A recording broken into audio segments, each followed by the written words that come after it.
Mr. Nkumo emphasized that he did not consider himself an exile and that his intention was to return to Zimbabwe once he'd got some assurance from the government there that he'd be safe. It's possible that his old friend Kenneth Kaunda of Zambia, who arrives coincidentally in Britain tomorrow, will be able to mediate. Certainly, Mr. Nkumo seems eager to keep lines of communication with Zimbabwe open.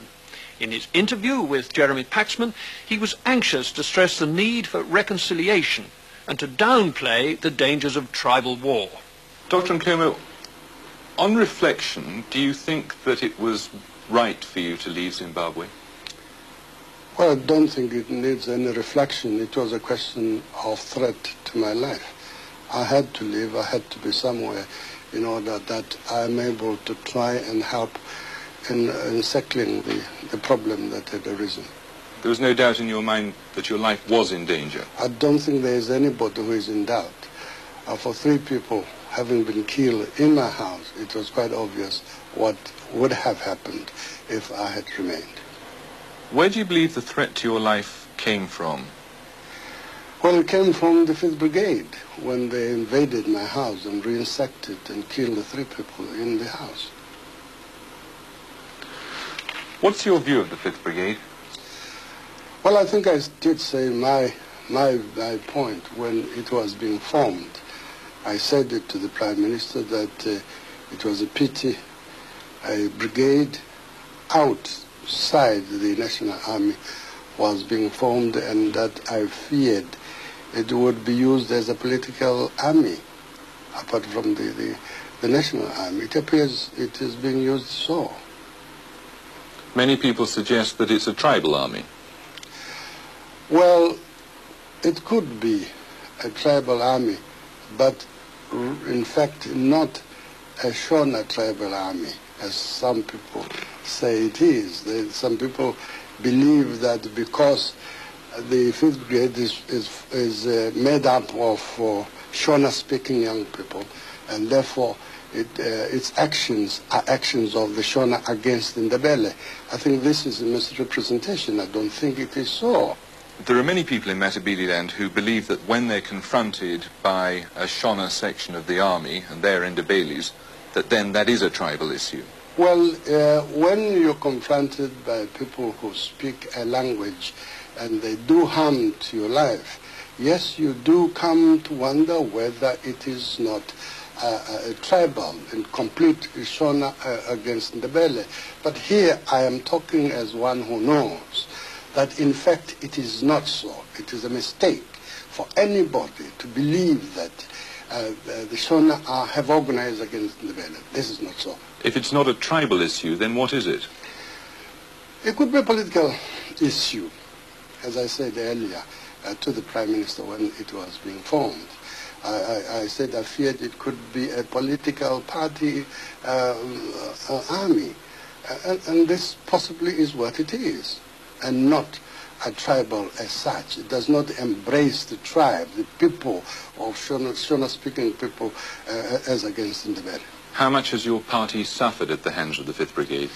Oh, quite a lot. We have lost quite a number of people, some of them top people in the party. And I almost lost my life myself. You can see how serious it is. Many people in Matabeleland, many members of your own party in Matabeleland, have told me that what's really happening is an attempt to decapitate your political organization. Well, it may be so.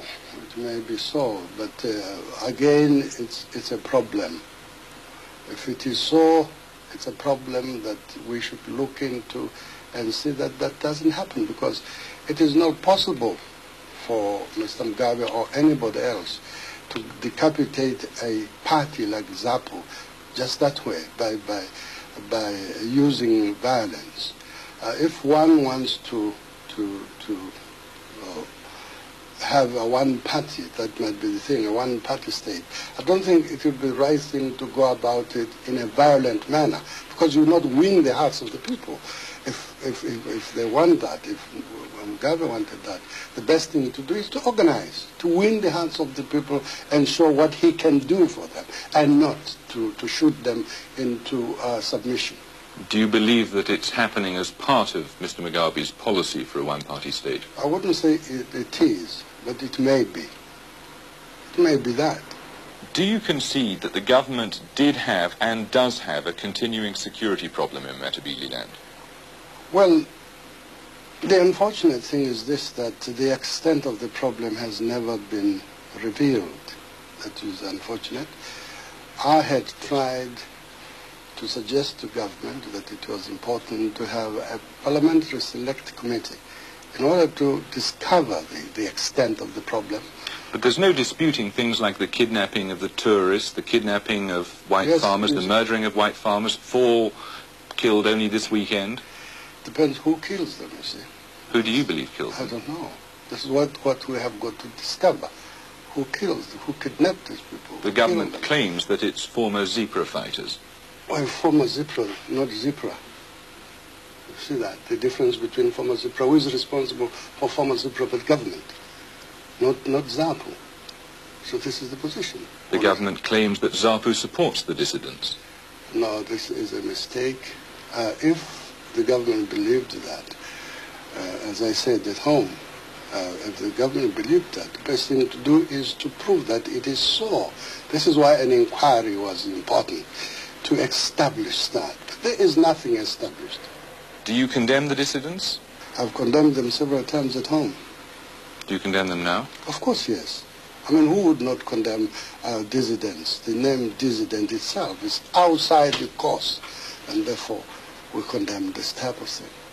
Why was it that Mr. Mugabe dismissed you from government? Oh, no, we're not going to go back and digging old graves. He would claim, I think, that it was because you didn't have a full, wholehearted commitment. No, I'm definitely wouldn't think that way. If there's anybody who pull his weight on that government, it was me. Do you feel, sir, that you still have a part to play in the reconstruction of Zimbabwe? I think so, yes. As long as I'm leader of my party, I think I still have a part to play. Even if I were not leader, just as a citizen, I still would have an obligation to assist my country to move forward. Is there any possibility at this time of an amalgamation between your party and Mr. Mugabe's party? Well, again, here it depends on how we go about it. If we go about it seriously, try and discover the ills and so on, and how we could remedy those ills, there is nothing impossible on this globe. But at a time when what you yourself call a party army is attacking and killing supporters of your party, it must make the possibility of an agreed one-party state rather more remote, doesn't it? No, things have happened. And this world, very serious, possibly much more serious than what has happened. Wars have taken place. And people who had gone to war against each other work together today. The last World War. The people who were enemies are today allies. And it means people facing the problems and doing everything possible to try and resolve them. I think the people in Zimbabwe are capable of that, of looking back, seeing where they've gone wrong, go back to retrace their steps, if need be, so as to solve the problem of Zimbabwe. People are talking about the possibility of civil war in your country. No, I don't think that is correct. It is the people who assume there is a problem between the Shona and the Bela. These are the people talking about a civil war.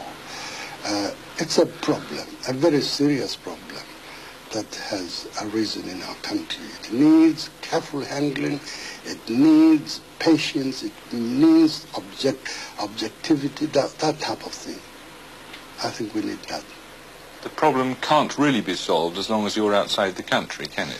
Did I say I was coming to stay here permanently? Didn't I say when I first arrived here and that I'll be here temporarily, I'll be going home? My plans have not changed. Josh and Nkomo talking there. Leaders